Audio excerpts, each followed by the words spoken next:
lagi. Oke. Nah, sekarang kita masuk ke hermeneutikanya. Orang terus ketemulah dengan hermeneutik. Yang pertama kali disebut bapak hermeneutika modern itu Friedrich Schleiermacher. Nanti kamu cari di buku-buku. Hermeneutik punya asumsi-asumsi. Setiap ilmu itu punya asumsi, setiap teori punya asumsi. Pahami dulu asumsinya biar kamu ngerti apa maunya disiplin itu. Yang pertama, bagi hermeneutik diasumsikan manusia adalah self-interpreting being. Manusia adalah sosok, sesuatu yang menafsirkan sendiri. Dengan sendirinya nafsir. Jadi aktivitas berpikir itu sebenarnya aktivitas memahami, dan aktivitas memahami itu sebenarnya aktivitas menafsirkan. Ya. Apa aja kamu komentari, baik komentar positif maupun komentar negatif, baik komentar yang biasa maupun komentar yang luar biasa.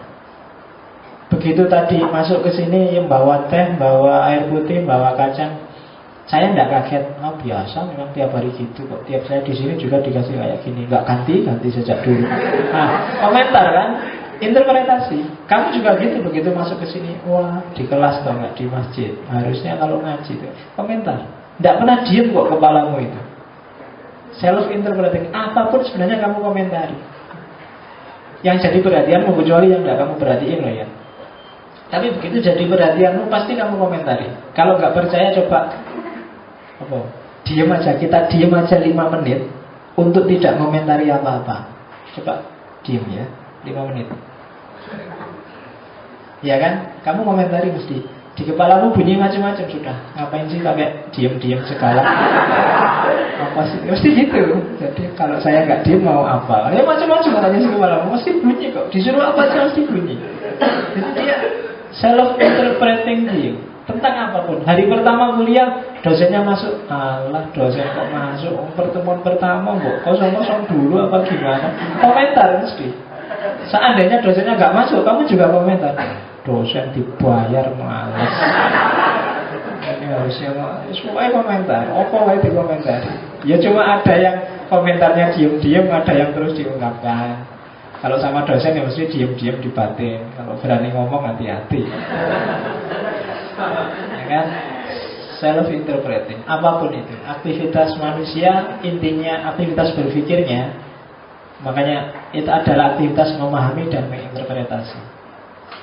Dan itu kalau katanya Heidegger, ini sebenarnya dasar eksistensialnya manusia itu interpreting dan understanding. Di luar ini, kalau kamu sudah tidak memahami lagi dan tidak menginterpretasi lagi, maka kamu bukan manusia. Eksistensimu mungkin masih hidup, masih mikir, tapi bukan manusia. Orang yang manut saja itu kan berarti orang yang tidak komentar, tidak memahami, tidak interpretasi. Disuruh ke utara, disuruh ke selatan. Itu biasanya bukan human lagi. Tidak, itu bahasa humanismenya tidak manusiawi. Ya kan? Kayak bebek itu loh, bebek kan bukan manusia. Jadi tinggal ngangkat, yuk ke utara, ke selatan kan gitu. Jadi makanya jangan jadi bebek dan jangan jadi penurut, tapi dalam konotasi yang baik. Self-interpreting. Yang kedua, nah cara mengomentari tadi bunyinya bisa positif, bisa negatif tadi. Terbentuk oleh sejarah dan bahasa. Jadi sejarah hidupmu yang bikin kamu tadi komentari dosen kosong kamu anggap bagus apa jelek. Itu pengalamanmu sehari-hari. Mungkin selama ini pengalaman bahwa dosen itu kalau sering masuk biasanya semakin menyebalkan. Jadi nah itu sejarah, pengalamanmu selama ini. Dan bahasa itu dekat dengan seluas apa wawasanmu. Semakin banyak kategori-kategori kebahasaan yang kamu kuasai, biasanya semakin luas wawasanmu. Semakin banyak hal yang kamu pahami. Itu bahasa. Jadi dua yang membentukmu. Luasnya wawasanmu dan pengalamanmu itu membentukmu jadi self-interpreting being. Dan self itu tadi, kamu sudah terbentuk oleh sejarah dan bahasa. Cuma bentuk ini tidak statis. Dia dialogis, dialektis. Berubah terus sesuai kamu berdialog dengan siapa, berdialektika dengan apa. Dialektika dengan buku-buku revolusi, buku-buku pemberontakan, buku-buku mungkin hasilnya terus demo. Cara interpretasinya itu dialektika. Kemarin mahasiswa bagus-bagus terpaksa diprovokasi kakak kelasnya terus demo. Nah itu dialektikanya.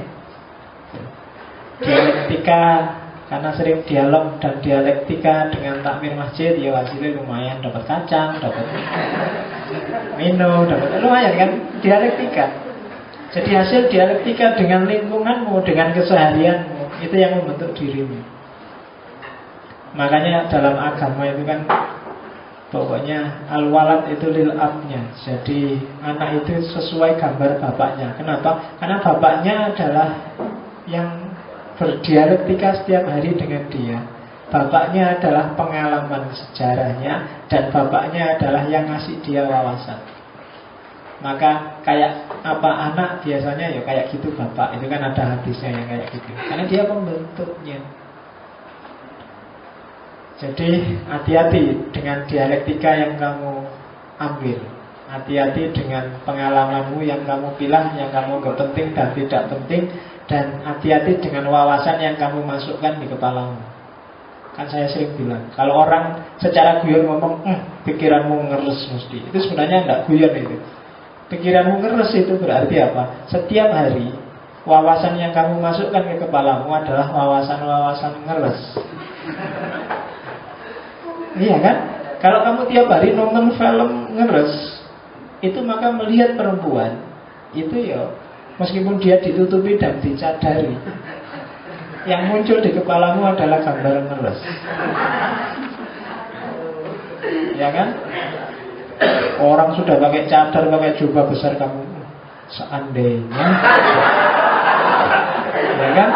Kamu sudah pakai seandainya, berarti pikiranmu nggak beres, ya kan? Iya. Oke, hati-hati. Kamu sedang berdialektika dengan file 3GP. Hasilnya ya pikiran ngeres itu tadi.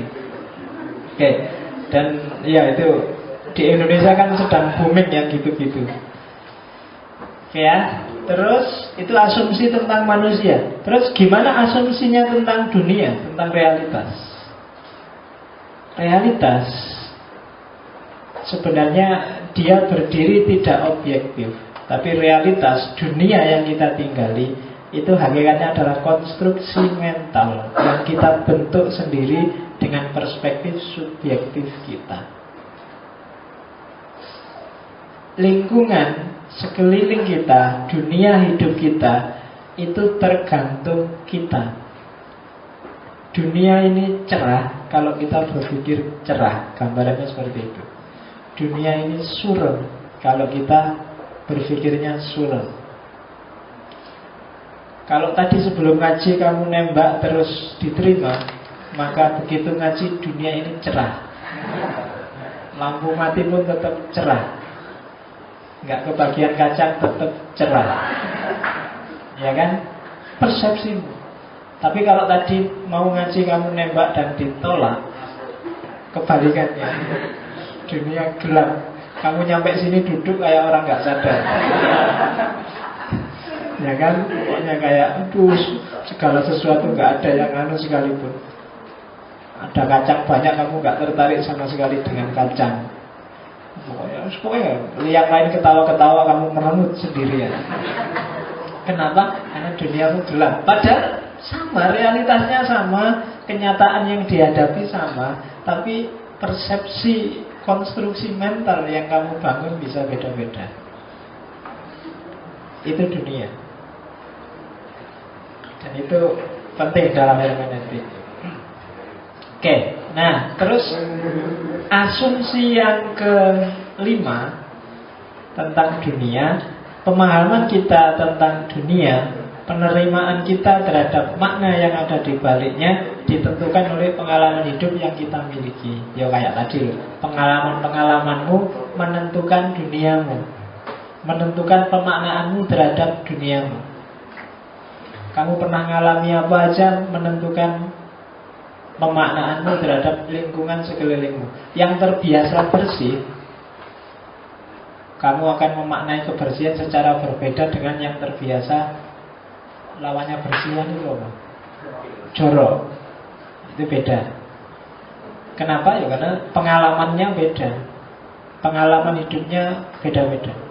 Yang sejak kecil hidup susah pasti beda dengan yang sejak kecil hidup senang. Saya pingin meneliti, nggak tahu ya kok mahasiswa dari pondok yang nggak pernah keluar, nggak pernah kenal perempuan, begitu jadi mahasiswa dan pacaran, itu biasanya jauh lebih dahsyat daripada anak-anak yang nggak tahu. Kesan saya begitu, oh ya, oh bener, harus diteliti itu, ya kan? Dengan yang sejak mungkin SD, SMP, SMA, yus koncone lawan jenis semua, pegang-pegang juga biasa, nggak ada rasanya. Tapi yang dari pondok yang nggak pernah kenal perempuan, nggak pernah kenal lawan jenis, itu biasanya lebih dasar. Dilirik, wah kamu deg-degan nggak tahu. Sementara yang biasanya tiap hari bergaul rapat dengan lawan jenis, disenggol, dipegang biasa aja, nggak ada rasanya. Tapi yang nggak pernah kenal itu karena dilirik aja sudah nah itu biasanya kalau pacaran lebih dahsyat.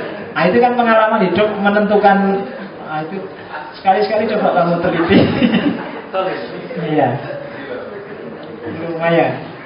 Saya nggak tahu kalau takmir gimana kalau. Oke. Ya. Yang lebih mengerikan itu sebenarnya luar biasa, tapi gayanya nggak apa-apa. Ya. Diam-diam badi mesti. Oke. Jadi ngomong badi itu.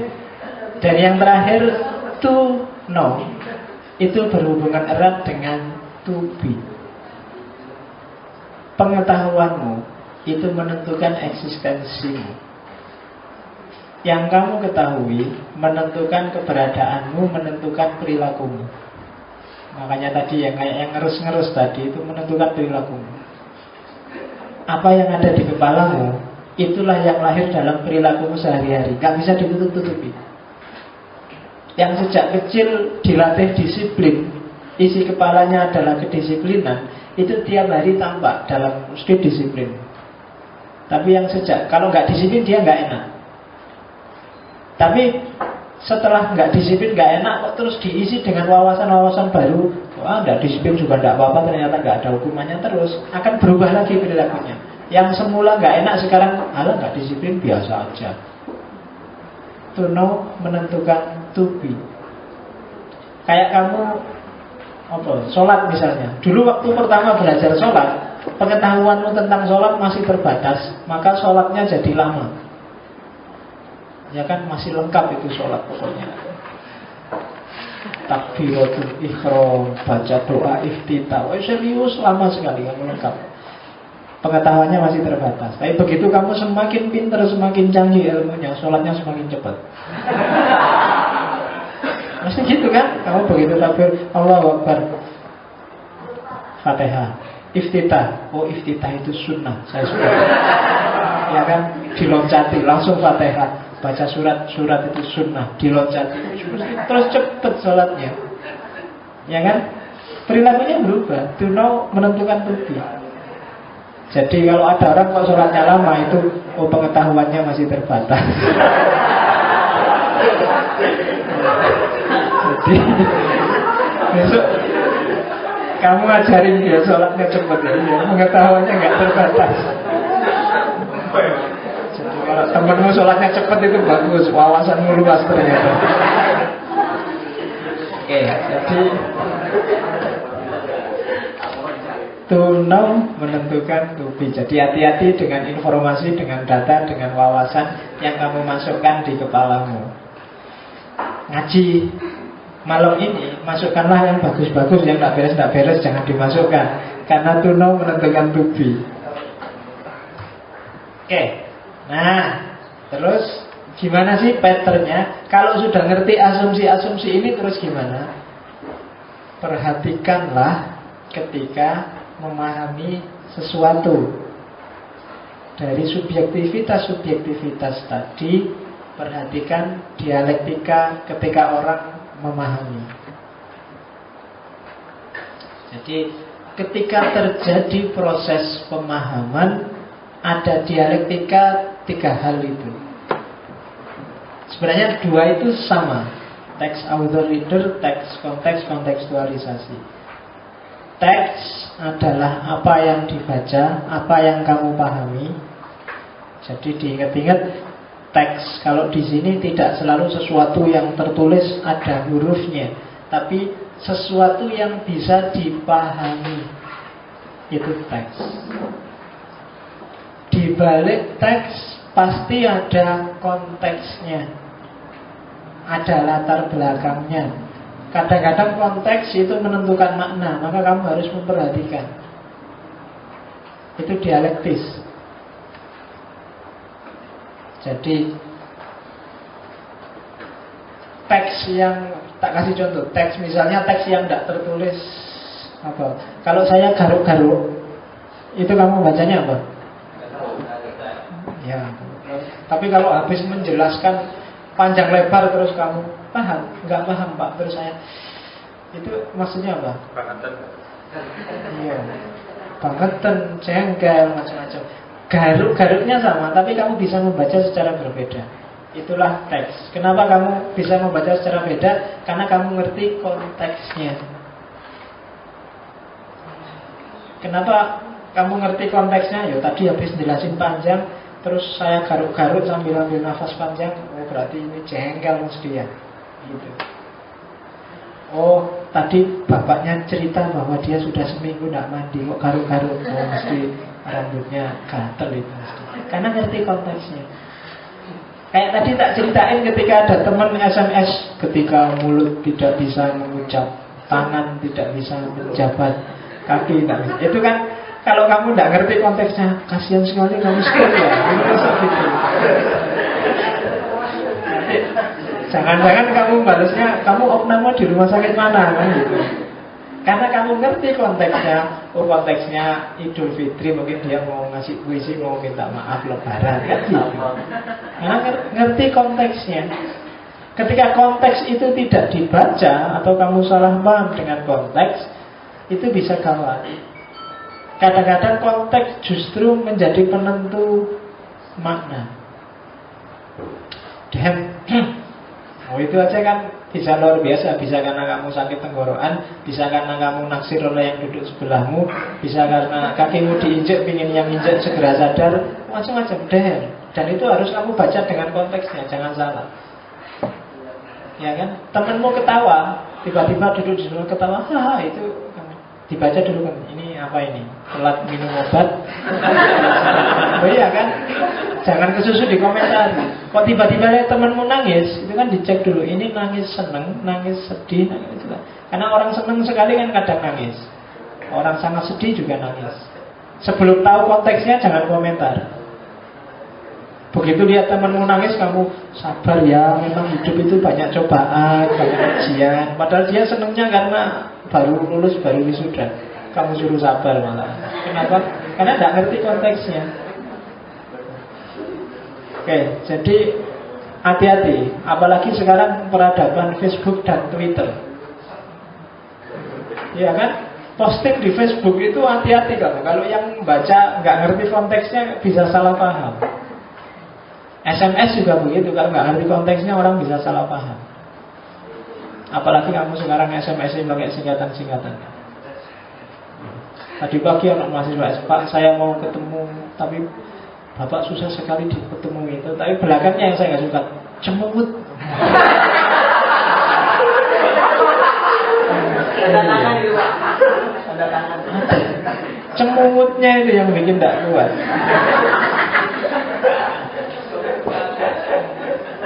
Iya. Nulis aku aja sekarang males, cuma dikasih huruf Q.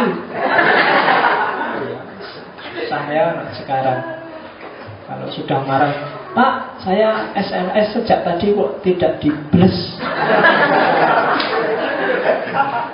Padahal tulisan cuma 2 garis, mau ditulis tidak dibalas. Ini males kamu tuh terima tulis dibles gitu. Kamu tak bles beneran apa ya?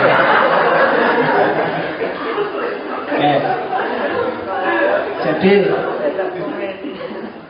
di antara konteks itu authornya, pengarangnya, penulisnya. Jadi teks dan authornya harus dibaca. Jadi ini yang nulis siapa? Oh, orang itu, ini orang yang pendidikannya di Yaman, dia ahli teologi, dia pantas cara berpikirnya begitu. Itu authornya. Kenali dulu siapa dia. Jangan sampai terjebak. Apalagi hari ini. Sekarang banyak sekali penulis dadaan yang sumbernya Google. Saya punya mahasiswa nggak lulus-lulus sampai semester 13,5. Karena dia perpanjangan setengah semester. Sudah menulis 50 buku, macam-macam. Tak lihat bukunya, ada judulnya Khasiat Air. Ya, terus manfaat sholat malam. Padahal kalau ketemu anaknya mungkin kamu malas mau coba bukunya. Uang butuh doa, nggak pernah dikeramasi, datang ke kampus. Tapi kalau kamu baca namanya sangat islami dan panjang, nggak perlu saya sebut. Nanti kamu nggak beli bukunya, kasihan. Caranya dia cuma Google aja. Ingin ngumpulin tulisan tentang khasiat air, dikumpulin terus ya, clipping jadi satu, serah ke penerbit, cetak. Nah itu kan, maka hati-hati dengan authornya. Kemarin nulis buku kedokteran itu, saya di SMS teman dari UGM yang mahasiswa kedokteran itu, hati-hati loh, buku itu ditaruh di raknya fakultas kedokteran. Jadi di rak, kalau di Togamas di rak bagian buku dokter-dokter itu, apa berani dia tanggung jawab isinya yang itu? Karena banyak yang perlu dipertanyakan lagi, apalagi kedokteran. Karena dia cuma copy paste dari Google. Nah itu hati-hati kamu ya, makanya tulis. Kalau beli buku jangan terpesona oleh sampulnya. Karena sampul sekarang bagus-bagus dan gak bisa dibuka karena diplastiki. Begitu kamu buka, alah kalau kayak gini gak jadi dibeli tadi. Maka ketahuilah autornya kalau mau nulis sopo ini. Karena banyak sekarang penulis pesanan. Buku yang ditulis oleh orang yang sangat benci Soeharto dan isinya memaki-maki Soeharto, itu wajar. Tapi mungkin buku yang ditulis orang yang dulu maki-maki Soeharto, sekarang kok isinya muji-muji Soeharto, nah, itu luar biasa. Nah itu author yang menentukan. Ketahuilah siapa authornya. Saya tadi nulis Filsafat Cinta, itu buku yang saya tidak puas karena aslinya skripsi. Nah orang lihat authornya, oh ini ditulis dalam rangka skripsi, pengarangnya masih belum pernah nulis, mantas isinya kayak gini, itu author. Ketahuilah siapa authornya. Dengan ngerti authornya, kamu bisa masuk lebih enak, lebih paham siapa orang ini. Oh yang nulis Nurholis Majid, kayak gimana sih Nurholis itu? Nah, itu author. Kamu lebih cepat memahami arah pemikiran di buku itu. Karena kayak tadi, author itu termasuk konteksnya, konteks dari buku. Tadi misalnya kamu lihat video orang nari-nari, itu kalau nggak ngerti konteksnya, loh di masjid kok pakai gitu-gitu misalnya. Kenapa? Dia tidak paham konteksnya. Harus ngerti dulu dengan konteksnya. Tidak boleh cuma dibaca teksnya. Karena teksnya bisa bilang, Mbah Surip itu tiap hari bilang I love you full. Tapi kan bukan berarti Mbah Surip terus jatuh cinta padamu. Ada yang basa-basi, gimana kabarnya, terus kamu GR luar biasa, wah dia perhatian padaku. Padahal cuma tanya kabar gitu aja. Tapi karena kamu sudah ada rasa, terus jadi merasa dia perhatian. Kenapa kamu salah baca konteksnya? Tidak serta-merta orang yang pakai kaos sepak bola terus dia suka sepak bola. Kadang-kadang karena memang dia punyanya itu. Oh ya kan, ada orang, kaosnya Messi, kamu seneng Messi ya? Ya enggak. Dia kan punyanya itu. Atau ya dikasih temennya kemarin yang itu. Bukan karena dia suka Messi. Itu gunanya baca konteks. Nah, setelah baca konteks, perhatikan juga biasanya pasti terlibat aspek kontekstualisasi. Kamu sendiri yang memahami, itu biasanya intervensi makna di situ. Readernya. Bahwa konteksnya seperti itu iya, tapi terus kamu maknai apa, itu kan kamu yang masuk. Bahwa konteksnya dia cuma bilang apa kabar, tapi bagi kamu itu sudah sebentuk perhatian, berarti dia memperhatikanmu selama ini. Itu kan reader. Itu namanya kontekstualisasi. Reader. Mungkin misalnya kamu pingin, aku biar perhatian padanya, jam 12 malam kamu SMS. Gimana kabarnya? Sudah tidur apa belum? Nyenyak nggak tidurnya? Jam 12 malam orangnya. Kalau nyenyak tidurnya malah nggak kebaca SMS-nya. Ini author SMS ini ngirim SMS padamu maunya perhatian. Konteksnya juga dia ingin perhatian. Tapi kan kontekstualisasi reader bisa beda. Jam 12 malam ada SMS dibuka, cuma tanya sudah tidur apa belum, malah bangunin orang tidur, malah nesu.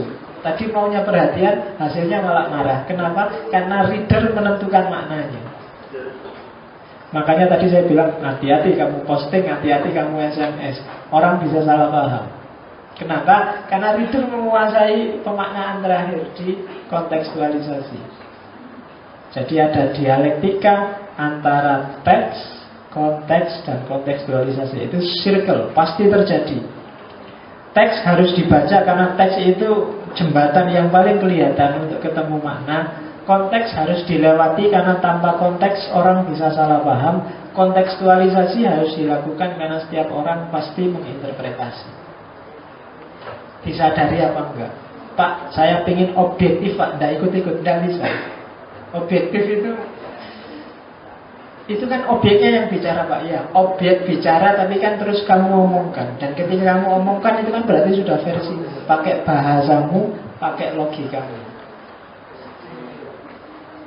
Makanya kalau dalam tafsir ada tafsir, saya nggak ikut-ikut Pak. Ini tafsir ayat dengan ayat. Tapi kan yang nyambung ayat A dengan ayat B kan kamu.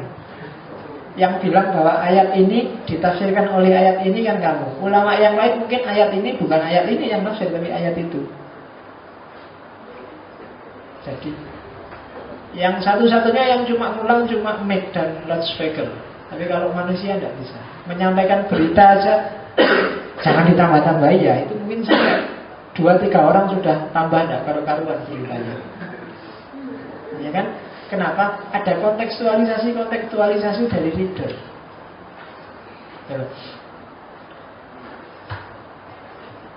Maka dalam teks, dunia yang dibaca, teks itu realitas, teks itu kamu, teks itu dunia yang dibaca. Ada 3 dunia. Ada historical world, yaitu dunia di balik teks. Itulah konteks.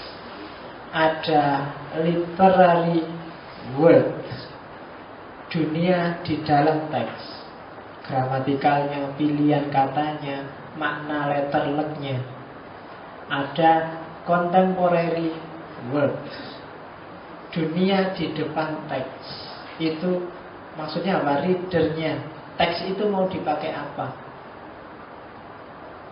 Ya kan? Karena kadang-kadang teksnya lurus, tapi bisa kok diselewengkan. Ayatnya bagus. Waja'alnakum syu'uban wa qabaila lita'arafu. Kami jadikan bersuku-suku dan berbangsa-bangsa biar saling mengenal, saling memahami. Tapi terus karena kamu reader berkuasa, ayat ini kamu jadikan dalil bahwa pacaran itu boleh. Iya kan? Ta'aruf kamu artikan pacaran. Nah, itu apa? Contemporary world. Kamu menggunakan ayat itu untuk maksudmu sendiri, untuk kontekstualitasmu, untuk dirimu hari ini.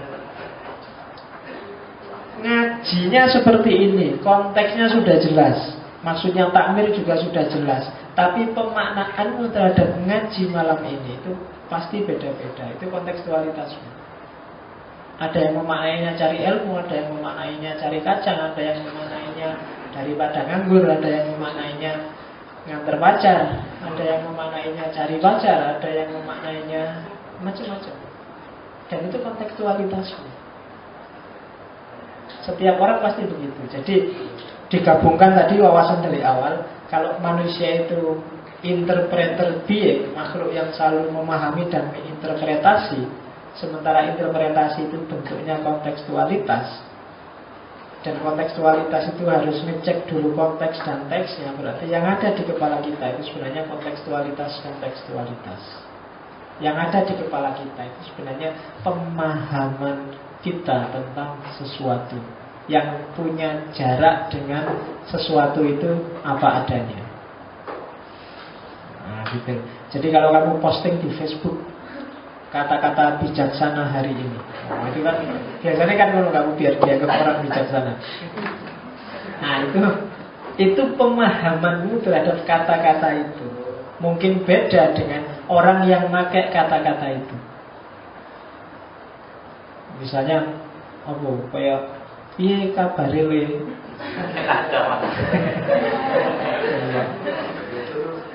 Enak zamanku toh. Nah, itu kan teksnya mungkin awalnya dan konteksnya hanya orang ingin guyon, ingin bikin joke.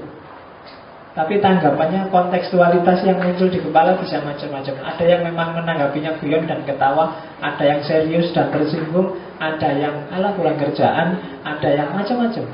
Dan itu kontekstualitas masing-masing kepala. Ada subjektivitas dalam pemahaman. Oke, berarti ini akhirnya. Mungkin yang jenis-jenisnya hermeneutik ketemunya minggu depan. Teks punya paling tidak 5 variabel. Jadi dunia pemahaman, dunia paham dan memahami itu punya 5 variabel. Perhatikan 5 variabel itu, biar kamu jadi orang yang kritis. Nah, kritis itu kamu bisa memilah. Oh, ini teksnya, itu konteksnya. Konteks ini kalau dipakai orang yang berbeda bisa beda loh.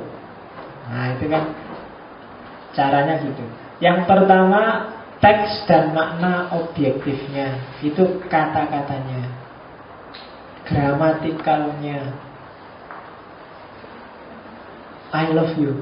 Itu kan kayak, itu bisa ungkapan cinta, bisa hanya kata-kata belaka, bisa sekedar bahasa Inggris karena aku nggak ngerti bahasa Inggris terus aku belajar bahasa Inggris. Makna objektifnya pokoknya aku cinta padamu. Kalimat ini bisa dipakai macam-macam. Yang menentukan apa? Variabel kedua, konteks historis sekitar kelahiran teks. Tadi kok tiba-tiba saya ngomong I love you, kenapa? Oh, tadi karena ada mahasiswa di depanku pakai kaos, di kaosnya ada tulisan I love you. Oh, berarti I love you tadi bukan ungkapan cinta, cuma moco tulisan di kaos. Itu konteks historisnya. Itu saya cerita gini karena Jumat yang lalu saya Jumatan di belakang, mungkin mahasiswa saya nggak ngerti, tapi sholat di depanku pakai kaos. Kebetulan kaosnya itu di belakangnya ada robeknya. Robek itu terus dilingkari pakai spidol, dikasih tulisan kecil, sorry ya, robek. Ya. Itu kok dilalah dipakai Jumatan dan di depanku lagi itu kan marahin sembahyang orangku. Yesus. Jadi saya nggak ngerti sebelumnya, mau sholat tiba-tiba nyelonong deh, ada lowong di depan dia dulu. Begitu aku takbir, jadi dikasih sorry ya robek. Yo, wis waras ngalah. Oke. Terus yang ketiga, konteks biografis pengarang dan kepentingannya memproduksi teks. Jadi siapa sih yang ngarang? Apa kepentingannya memproduksi teks? Apa kepentingannya dia ngomong? Apa kepentingannya dia nulis? Apa kepentingan yang dia lakukan? Itu menentukan maknanya. Terus nanti kita off 9:30. Konteks biografis pembaca dan kepentingannya membaca teks.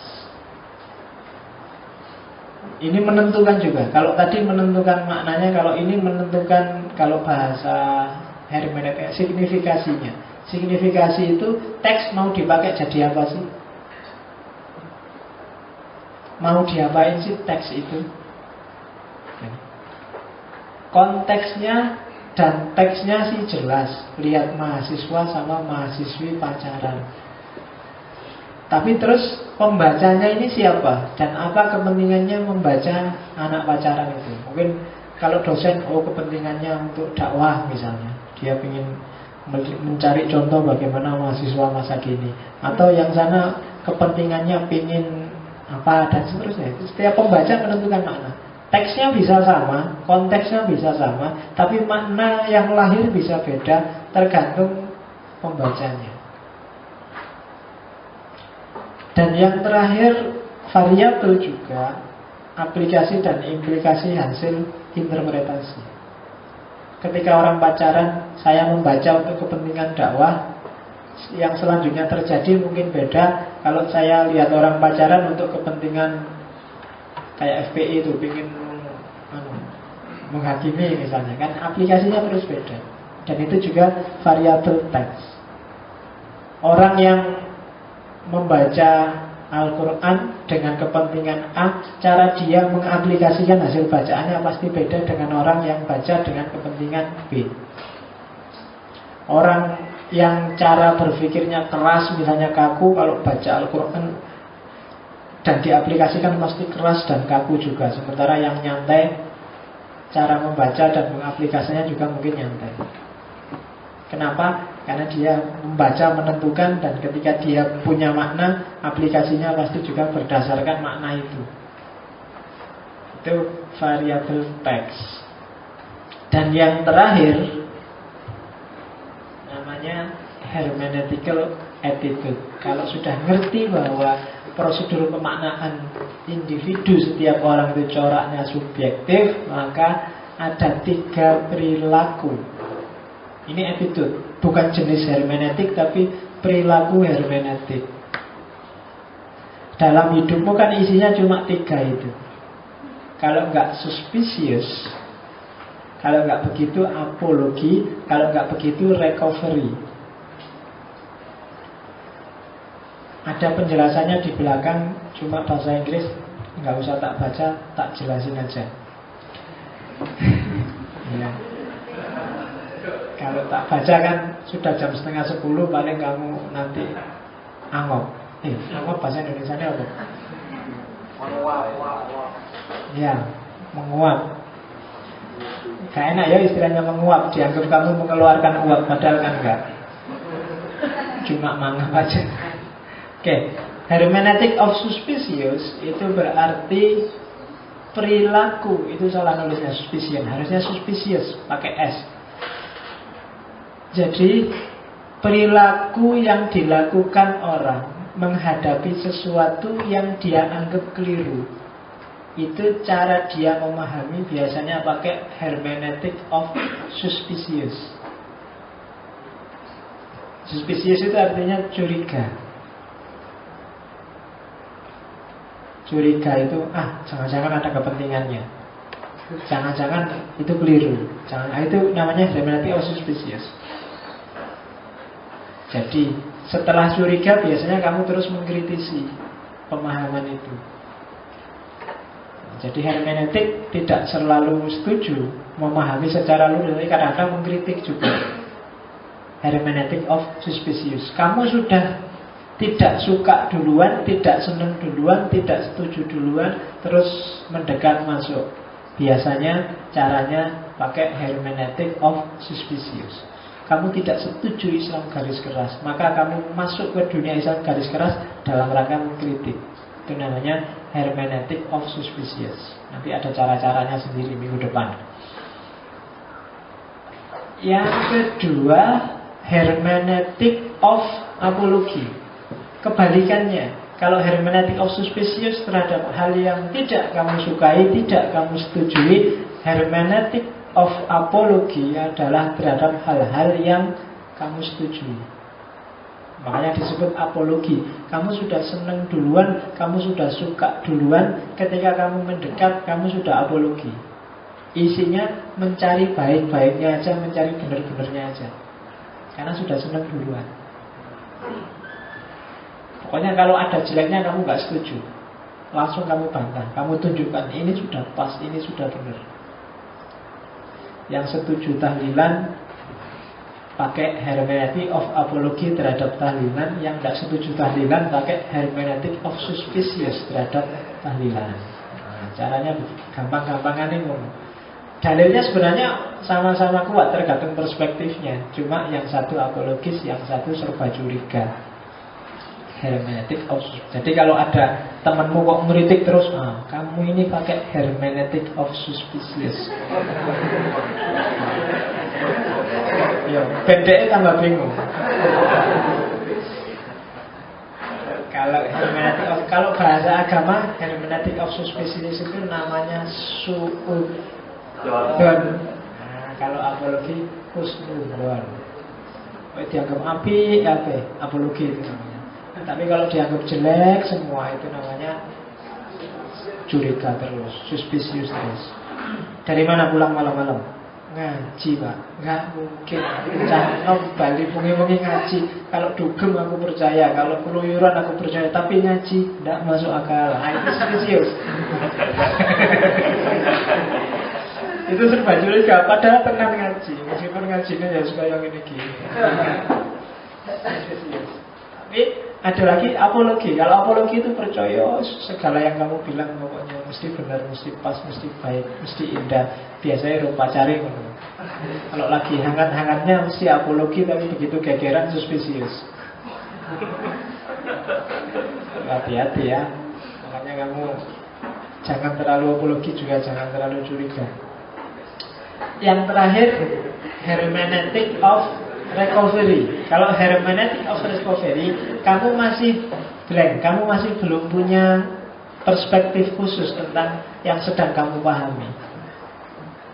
Kamu bukan tidak setuju, juga bukan setuju, kamu masih belum jelas duduk permasalahannya. Maka yang kamu lakukan adalah hermeneutic of recovery. Kamu konstruksikan ulang, di recovery, coba dicek lagi. Teksnya bunyinya gimana sih? Gramatikalnya kayak apa? Terus konteksnya apa? Ini siapa yang nulis? Dalam situasi apa dia nulis? Untuk tujuan apa dia nulis? Setelah tahu semua, oh ya, terus saya sebenarnya baca punya kepentingan untuk ini berarti. Nah itu kamu konstruksikan lagi semua, kamu recovery semuanya. Kenapa? Karena kamu belum tahu benar salahnya di mana, pas tidaknya di mana. Distruktur ulang, distrukturasi ulang biar jelas. Oh, kalau permasalahannya kayak gini sih saya setuju. Nah itu baru. Itu namanya hermeneutic of recovery. Jadi kalau besok kamu bikin skripsi, bikin tulisan dengan pendekatan hermeneutik, itu kamu bisa pakai suspicious, bisa pakai apologi, bisa pakai recovery. Meskipun kebanyakan orang pakai recovery biar jelas duduk permasalahannya. Tapi dalam konteks tertentu, misalnya agama, biasanya orang pakai apologi. Agama itu benar salah, dia harus benar. Argumen belakangan. Agama kan gitu, kamu kan nggak mau agamamu dibilang salah. Kalau agama kok ada salahnya, dicari gimana caranya biar tetap benar. Beda sama yang kamu benci, kamu mesti suspicious. Komunisme misalnya, bagi orang Indonesia itu mesti dicurigai. Apalagi yang dicurigai, yang dianggap mesti jelek. Budaya Barat itu kadang dianggap mesti jelek. Yang tidak suka juga budaya Arab misalnya, kadang dianggap mesti jelek. Semua yang berbau Arab jelek, semua yang berbau Barat jelek. Nah itu hermeneutic of suspicious. Kamu ke Barat-Baratan kan gak enak, kamu gak mau. Kamu ke Arab-Araban kan gak mau. Hermeneutic of, ada orang punya jenggot aja, Arab ya, Arab ya. Oke. Kayak saya Idul Fitri kemarin kok dilalah, saya pulang itu sini ini habis sakit, jadi habis kena merah-merah itu, jadi begitu pulang masih ada bekasnya merah-merah. Begitu pulang merah-merahnya jadi agak hitam. Sampai rumah, duh. sekarang sudah berubah jadi orang Baduy hitam. Iya, jadi orang rumah stigmanya kalau sini hitam itu berarti kelompok yang ngamuan itu tadi. Jadi kalau sholat, jadi saya tidak tahu ya kok bisa ya orang-orang sininya sampai hitam. Mungkin kalau sholat sujudnya diosok-osok ya. Iya, dasar-dasarnya orang sujud kan kalau bekas sampai hitam-hitam itu kan ya agak susah mencernanya. Di bentuk-bentuknya mungkin sujudnya sampai ya, karena sampai khusyuknya. Nah itu terus suspicious kan? Mesti ini garis keras ini, mesti gitu. Hermeneutik auspicious. Tapi kalau yang disukai apologi. Itu bagus benar, siapa bilang salah. Ini 3 hermeneutical attitude, 3 perilaku hermeneutis. Oke, ini baru pengantar hermeneutik. Ya kamu diantarkan aja dulu, kalau masuk beneran ya bingung. Jadi hari ini kita sudah menyelesaikan pengantarnya. Minggu depan mungkin jenis-jenisnya. Jadi beberapa cara berpikir yang saya angkat dan saya anggap selesai. Baru setelah itu kita ngomong ontologinya, filsafat dan metafisikanya, setelah kita punya alat-alat ini. Oke, silahkan kalau ada komentar, pertanyaan, gugatan, komplain. Ya sudah. Mau ini Pak, bertanya sedikit tentang tadi kayaknya kurang jelas Bapak. Yang apa? Memulaikan kehidupan itu. Terus Pak. Kemudian. Nah ini. Tadi kan Bapak langsung ke kontemporari. Langsung Bapak ambil contoh ke yang nomor 3 itu. 1-2-nya belum. Oh iya. Podo wae jane Mas itu sama ini. Historical word, the word behind text. Itu konteksnya. Di balik teks ada konteks. Dunia di balik teks itu konteksnya. Konteksnya apa dulu? Kalau ada orang mendesah-desah, itu jangan kesusu, curiga, berpikiran jelek. Itu bisa dia karena habis makan lombok banyak dan kepedesan, bisa karena dia sakit gigi, bisa karena dia macam-macam. Kamu harus tahu konteksnya. Meskipun karena pikiranmu tadi ngerus, kalau ada orang mendesah, mesti ke situ. Kalau ada kalimat menggelinjang-gelinjang, itu mesti pikiranmu juga ke situ. Padahal coba dicek. Ya. Kalau ada kata-kata khusyuk, ini mesti hubungannya sama sholat. Enggak mesti dilihat konteksnya dulu. Kamu main catur khusyuk sekali. Bisa, itu hubungannya sama main catur kok. Enggak ada hubungannya sama sholat. The word behind text. Di balik teks, coba dicek dulu konteksnya. Karena teks yang kelihatan kadang-kadang tidak selalu secara penuh menggambarkan aslinya kayak gimana. Kelihatannya sih senyum-senyum, tapi dalam hatinya mantap. Nah itu kan kadang-kadang bisa. Orang Jawa paling ahli kayak gitu. Tidak apa-apa teman saya gini. Tidak apa-apa. Memang kadang-kadang kayak gitu, tapi dalam hatinya kemudian tidak bisa. Itu the word behind text. Coba diakses dulu. Di balik teks ada apa. Yang kedua literary word. Itu teksnya sendiri. Sebelum masuk ke teks, kamu harus paham teksnya. Ya sebelum kenal konteksnya kan kamu harus ngerti teksnya juga. Sebelum ngerti mendesah-desah itu maksudnya apa, kan kamu harus ngerti mendesah itu apa. Kalau kamu mendesah aja nggak ngerti kan ya pasti nggak paham. Itu mendesah apa, menangis apa, ketawa, kan kamu nggak paham. Mendesah aja nggak paham ya apalagi mana ya nggak jelas. Jadi harus ngerti teksnya dulu. Kalau teksnya tertulis berarti ngerti gramatikalnya, mana subjek, mana predikat, mana objek. Harus ngerti literary word-nya. Kalau saya kayak gini, ini kan maksudnya apa? Nah, literalnya apa? Jempol, kan gitu. Literalnya jempol. Kalau kamu jempol aja kapan? Itu apa Pak? Nggak tahu ini apa ya. Nggak ngerti. Tapi begitu kamu jempol ini kan nggak semata-mata jempol. Di balik saya gini itu apa? Mungkin saya bilang top. Mungkin saya bilang jos. Mungkin saya bilang, kadang-kadang ironis kalau kontennya ganti, kamu berapa kali bolos? Saya 14 kali, saya bolos 13 kali Pak. Nah itu ngomongin top, tapi sebenarnya kan marah itu kan. Top.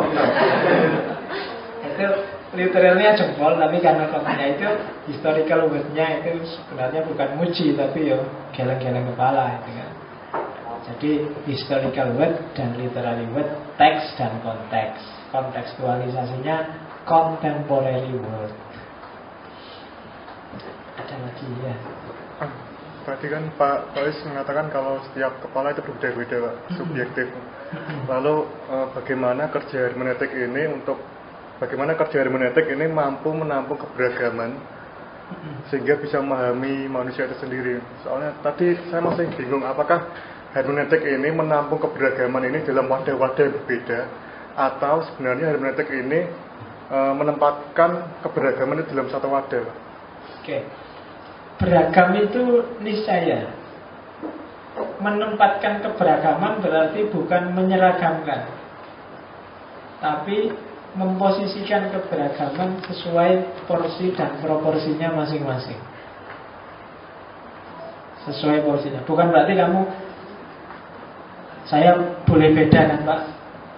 Iya boleh beda, tapi yang ini nggak proporsional, kamu keliru. Yang ini nggak, berarti kayak gitu. Jadi hermeneutik itu plural, menghargai keragaman. Berarti apa? Dia tidak menyeragamkan, tidak memaksa orang biar sama perspektifnya, tapi untuk hal-hal yang beda tadi dia saling apa? Saling, oh ya kamu pendapatmu gitu, saya pendapatku gini. Itu hermeneutik. Karena kamu perspektifnya kayak gitu, hasil pikiranmu gini. Tapi karena saya perspektifnya kayak gini, hasil pikiranku gini. Enaknya gimana? Kamu gitu itu benar gak sih? Itu dialektika namanya. Untuk menuju progresivitas. Jadi keragaman jangan berusaha untuk, apalagi dipaksa untuk diseragamkan. Biarkan. Makanya bahasa Indonesianya harmoni. Harmoni itu yang beda-beda biarkan beda, tapi untuk tujuan bersama, menuju satu fokus yang sama. Biarkan ada NU, biarkan ada Muhammadiyah, biarkan ada apa lagi, Persis, biarkan ada Masjid Sudirman, biarkan ada Masjid UIN. Semuanya kira-kira mana yang paling benar? Ya, nggak ada. Masing-masing punya strategi, punya parameter sendiri-sendiri. Dan jangan takut terus, kalau bahasa filsafatnya, ujungnya hermeneutik memang kebenaran itu dalam tanda petik relatif. Relatif itu bukan berarti tidak pasti loh ya. Relatif itu terjemahan pasnya untuk bahasa Indonesia adalah tergantung. Benar salah itu tergantung dari perspektif mana melihatnya.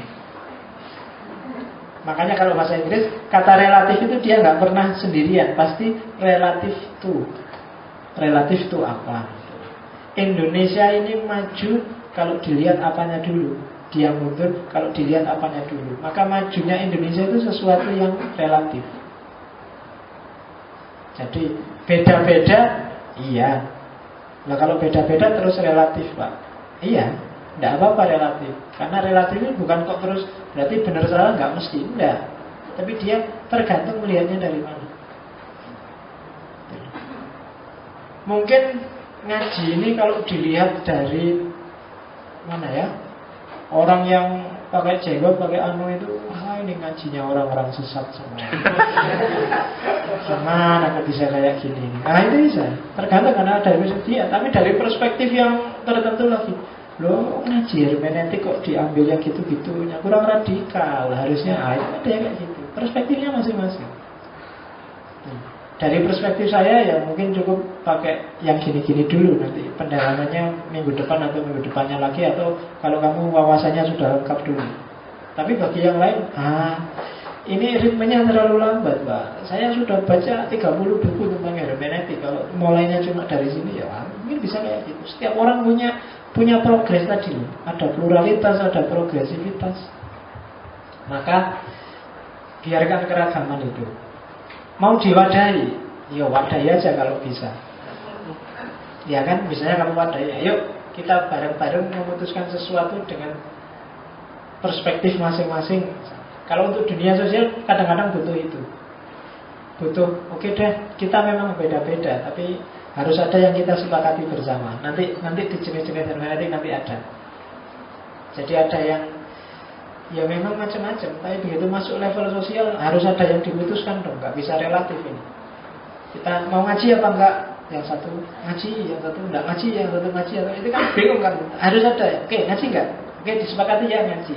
Maka ya itu ranahnya sudah beda lagi, bukan ranah pemahaman lagi, tapi sudah ranah sosial. Maka sebenarnya untuk mewadahi pluralitas itu bukan dengan menyeragamkan pluralitas, tapi dengan manajemen sosial.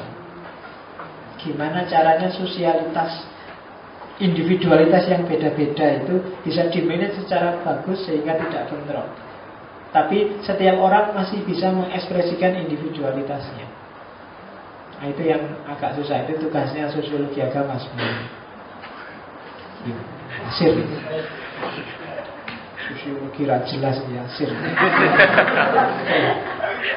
Jadi harus masuk ke tugas berat bagi sosiologi agama menurut saya. Kalau ini kan cuma menjelaskan bahwa orang itu beda. Ayo terus gimana manajemen perbedaan itu. Itu yang agak berat.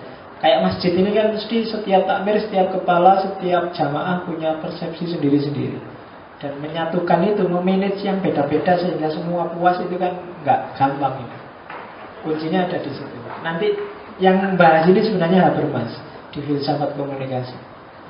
Kalau di hermeneutik itu masuk jenis hermeneutika kritis. Nanti ketemu juga di Habermas. Semoga minggu depan kita ketemu dikit-dikit dengan beliau-beliau al-mukarram para filosof itu. Amin, amin, amin. Jadi pelan-pelan. Yang penting hari ini adalah ini, ada kesadaran antroposentris, kesadaran progresivitas dan kesadaran pluralitas.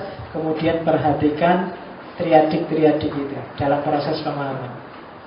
Jadi besok kalau kamu bikin skripsi dengan pendekatan hermeneutik, objek yang kamu kaji, lihatlah bagian teksnya apa, konteksnya apa, kemudian kontekstualisasimu. Kontekstualisasimu berarti teori yang kamu pakai apa untuk membaca.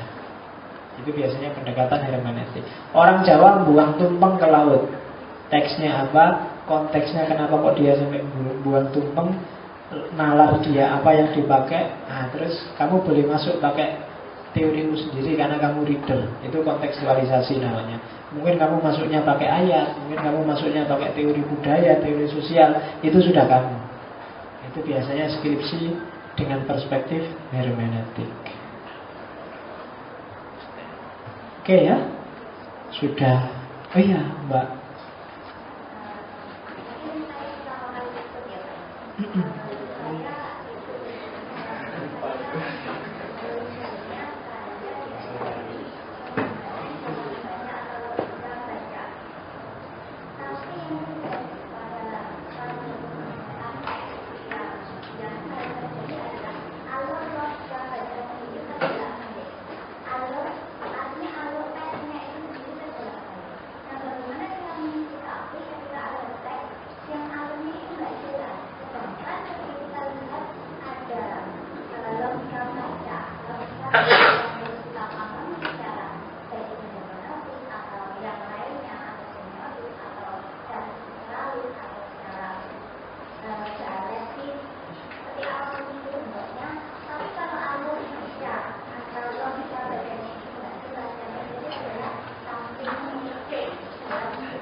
Oke.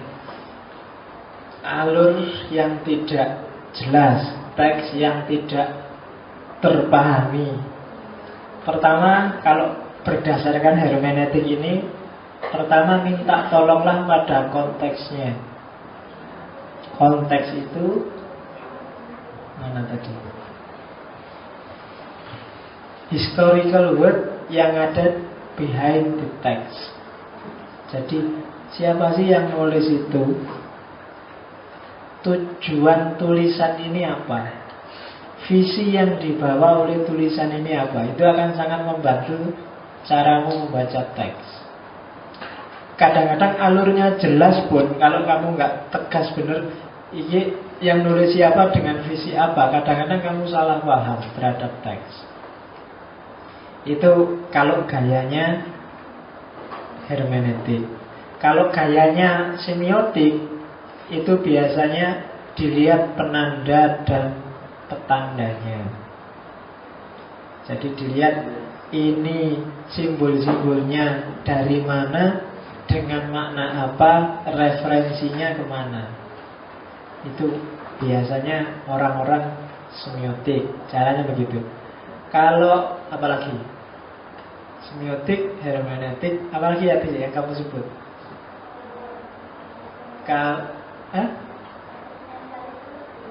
Kalau eksistensialis beda lagi. Kalau eksistensialis itu kamu sebagai reader, gimana caranya kamu membaca teks agar teks itu menunjang, mendukung eksistensimu, keberadaan dirimu. Itu panjang lagi kalau eksistensialis.